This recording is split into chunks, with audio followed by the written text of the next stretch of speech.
a very common question I'm asked is from the senior management or people who lead departments are asking, why should I do this? What's in it for me? What's that question? What's in it for me? Why should I do this? And clearly, a lot of managers have to micromanage and they try to empower their team. And I always say, well, you can't actually empower a team. A team has to take that empowerment. It's like you can take the horse to drink the water, but it doesn't necessarily drink the water. So it's a little bit the same. So there is a lot of studies these days in this area of new types of organizations. So I quote two. One of them is called Reinventing Organizations by Frederic Laloux. And he talks about the level of consciousness of business and how much more conscious they are about their purpose, of what they're trying to do for society.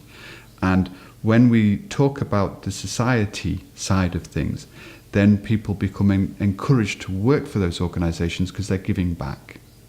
So Frederic Laloux and Reinventing Organizations is a great start to understanding these types of organizations that are slowly evolving.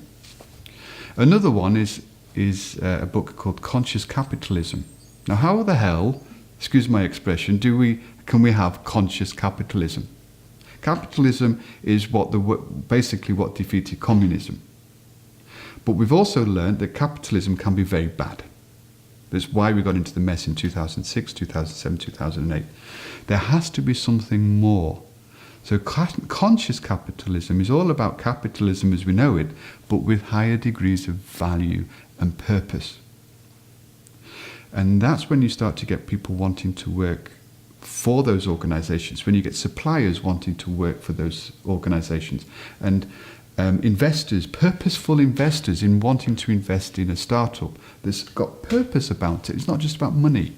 It's why I personally believe Dragon's Den as a model is dead. So we have to,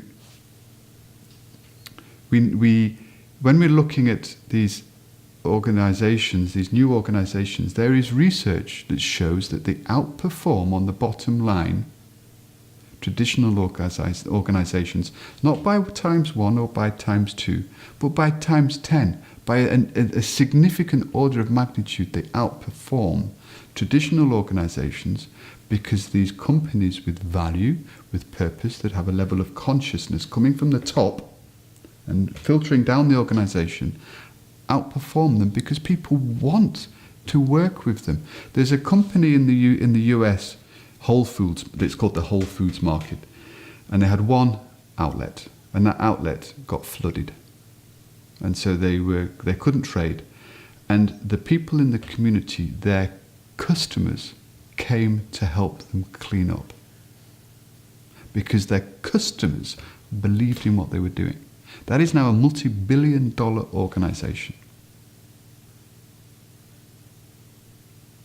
So this is the type of organization we're talking about in terms of consciousness. And this is where Light Up, feeding into an individual's value system, feeding into what they believe in, matching that with an organization, that's when you get the power. And we cannot sit here today and predict how successful an organization will be.